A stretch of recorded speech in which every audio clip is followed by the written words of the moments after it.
Hey, what's up guys? Ryan Hamer here again. I am doing another video for you, and this one is called Silent Treatment Syndrome. And the silent treatment syndrome, really, it's exactly what it sounds like. Silent treatment syndrome is you're with your partner and you have an argument and you end up on the couch, or you end up being ignored for the rest of the evening, week, day, month, however long it stretches out. And it seems to be a habitual pattern, a habitual coping mechanism that partner utilizes to deal with the stress and heat of an argument. Doesn't work, isn't any good, you should not do it. You're just causing collateral damage later on down the road. And the more that you continue to do it, you're just causing further resentment within your relationship. And don't be surprised if you ignore that partner and then next thing you know, that partner goes to seek comfort elsewhere. You cannot be surprised when that partner goes and seeks comfort elsewhere, because you're not talking to the person, or the person's not talking to you. I'm not condoning it, mind you, but I understand. So the whole fact of the matter is, we all have different ways that we deal with problems and issues and situations that arise in the course of a relationship. And it's how you deal with it. It's how quickly you recover, how quickly you pick up, and it's how quickly you actually are willing to compromise, or not even compromise, be willing to say, you know what, hey, I'm sorry that I upset you. I'm sorry that I got angry. I'm sorry that I reacted the way that I did. It's just that when you say blank, or when you do blank, it makes me feel blank. And maybe when I said or say blank, it makes you feel such and such. Is that what's happening here?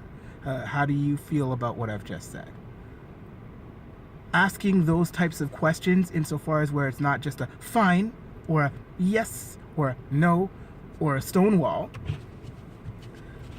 Once you start asking questions, you're initiating communication from your partner so that you can get some sort of response and you can have a two-way back and forth. I mean, the whole point is to open dialogue and communicate. I understand that we all communicate differently, but the fact of the matter is you need to communicate. And if you do not communicate, it will lead to hate.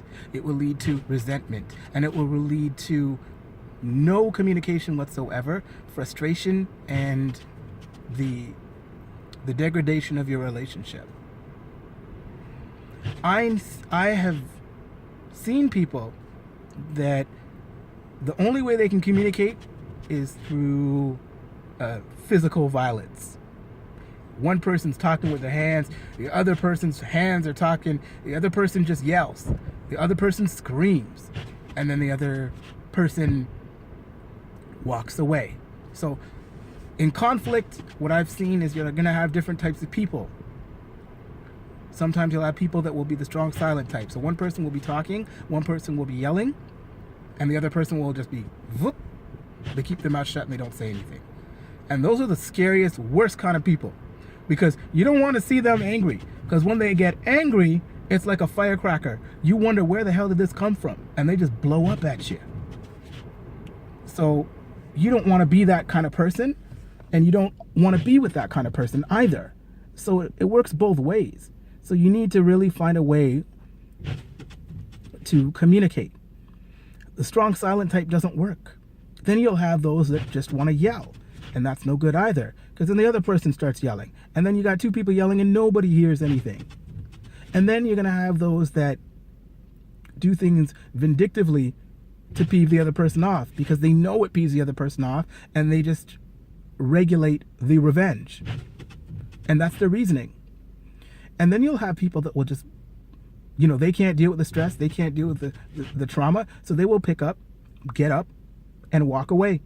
They will get up and just leave the house, just so that they don't hear the nagging, or they don't hear the yelling, or they don't have the conflict.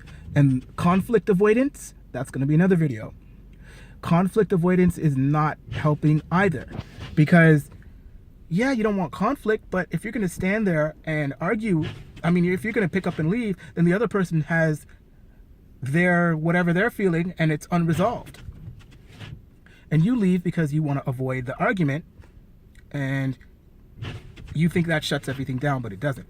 It causes resentment and bitterness to fester. Then we have the brush off technique, where one person's trying to make a point and the other person will brush off whatever they're saying and minimize the other person's opinion or point of view because they just don't want to hear it, or they have actually nothing to rebut or refute it with. So these are some of the things, and there are more coming down the pipe, but a lot of times, you know, I started off with talking about the silent treatment, but there are so many other ways that people deal with conflict in a relationship. And yeah, it's pretty sad because it doesn't help either party. You know, it doesn't help. So maybe you might want to think of you and how do you handle conflict in your relationship? Are you type 1, 2, 3, 4, 5, or are you another one that I haven't mentioned? Anyhow, thanks for taking the time to listen, and please feel free to drop your comments, and please share with anyone who you think might be interested in hearing this. Also, you know, check on the notifications and come back for more. Again, my name is Ryan Hamer, and thanks again for listening.